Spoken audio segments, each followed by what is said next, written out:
In this video, we're going to talk about how to run for local office. It is easy as 1, 2, 3. If you'd like to run and win, stick with me because I got a lot to share with you. What we're going to talk about in this video is the importance of having an influential group of people in your corner, how to stay up to date on information you should know during the course of the campaign, the rudiments and fundamentals of developing a compelling campaign message, raising the money that you'll need to pay for your advertising, and then the way you do that advertising. Stay with me because I'm going to share with you some tips and tricks that you won't see on Google.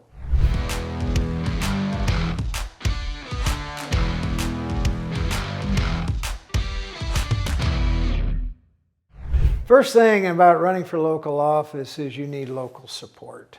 If you go out there and try and do this on your own, it's going to be a hard road because the truth is nobody ever is elected to office on their own. Everybody's had help from somebody.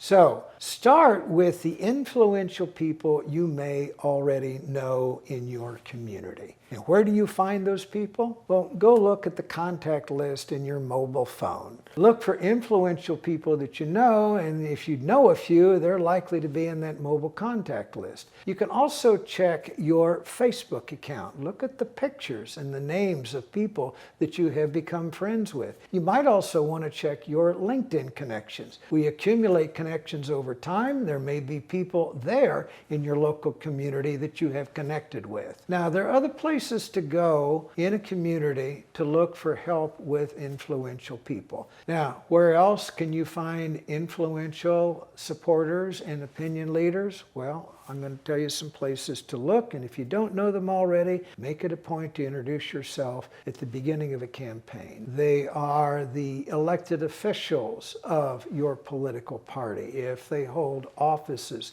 in your jurisdiction, go by and talk to them. Talk about the kind of campaign they ran. Talk about what they think the problems are. Introduce yourself and get to know them and let them get to know you a little bit. There are community and civic leaders that care passionately about who is elected at the local level. Could be the president of the Rotary Club or the Ryan's Club or the Kiwanis Club. It could be the head of the Chamber of Commerce. It could be the heads of community and civic organizations in your community. What you want to do is get people who are influential in your jurisdiction, the people who, when they speak, people tend to believe them, people tend to follow their advice. You need a few of those in your corner as you begin your campaign because it's very hard to win without any of them. The second point I would make about running for local office is be intricately familiar with the power of the office you are seeking. So, for example, if you're running for city council, make sure you understand the power that a member of the city council has. If you're running for mayor, be intricately familiar with the city budget, where the revenue comes from that pays for the obligations that are in that budget, and how much money is allocated in the city to each one of their departments and the services provided for that department, be it sanitation, garbage pickup, water delivery, fire protection, police protection.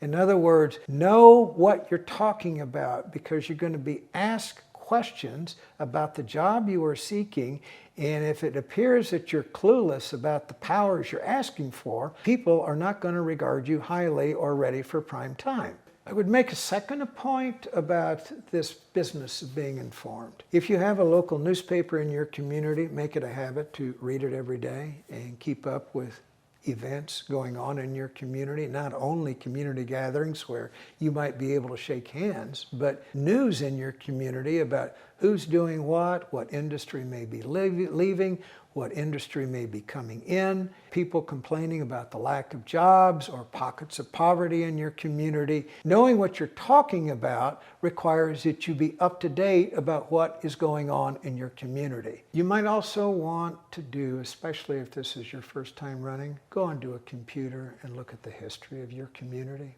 where it was 20 years ago, 50 years ago, what problems they've had through the years, the kind of people who were elected through the years and the difference they made. Because sometimes you see, as you understand what's happened in the past, you better understand why attitudes are in their current day and where you may be able to take your community going forward in the future.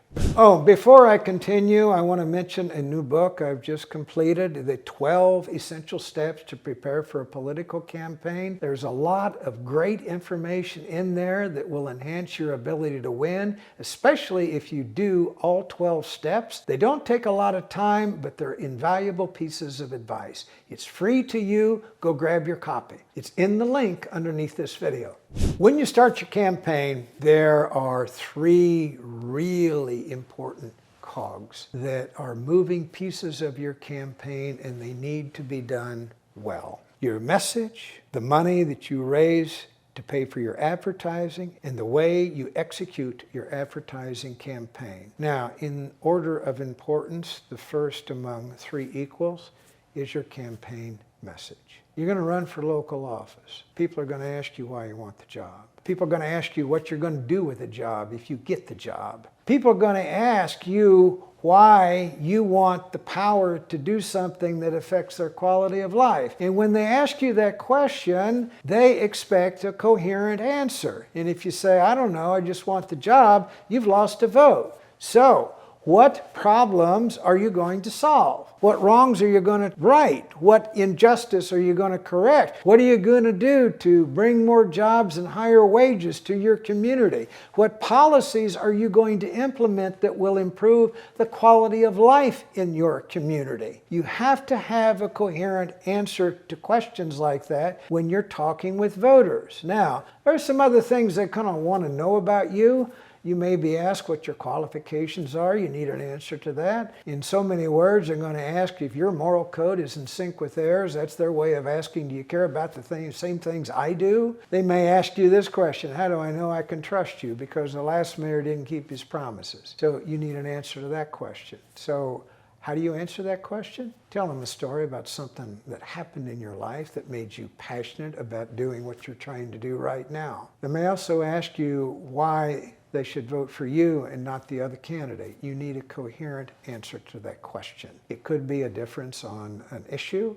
It could be initiatives you're going to take that your opponent won't. It could be your qualifications. It could be something about your moral code. But those are 5 questions that our voters are going to ask you during the course of a political campaign. They're not going to go look for those answers. They're going to expect you to tell them the answers to those questions. Your needs on money may vary depending on the size of the community where you are running. But if you're going to do any kind of advertising, it's incumbent upon you to ask people for money to help you advance your cause. Where do you find people like that? We'll start with the people you know. They already have some idea what your character and integrity are. Start with those people who know you well, they'd recognize your face if they saw you, would hear or know your voice if they heard it. That's a place to start. And then start talking to community and civic leaders about where you might get some funding to help advance your cause. They're much more likely to give money to you if they think your heart is in the right place and that you're going to advance a cause that is also important to them. You may talk to the Chamber of Commerce people. You could talk to the people who've given to other candidates in the past in your community, but you will need to raise money if you're going to do any paid advertising. How do you advertise in a local jurisdiction? The common tool that's used in nearly all of them is persuasion mail, but you can also use digital advertising, Facebook advertising. Sometimes people even use radio that is well heard in a local community. But you can't do any advertising at all unless you raise money. Now, let me tell you about the most powerful form of advertising in a local campaign that money can't buy. That's you going door to door and talking to the people who are eligible to vote in this election. Engage them. Listen to them. So if you've knocked on Mabel's door, don't start immediately into a spiel when Mabel answers the door about what a great candidate you are. What you do is you say, Mabel, I'm running for such and such in my community. I'm saying hello to a few people in your neighborhood today, and I got a lot of things I'd like to get accomplished, but Mabel, let me ask you, what's on your mind today? What problems would you like to see fixed? What's bothering you? What do you think we can do to elevate the quality of life in this community? If you engage Mabel and you get Mabel to talk, you're going to leave with Mabel liking you and liking the fact that you came by to ask her opinion. So you want to seal the deal?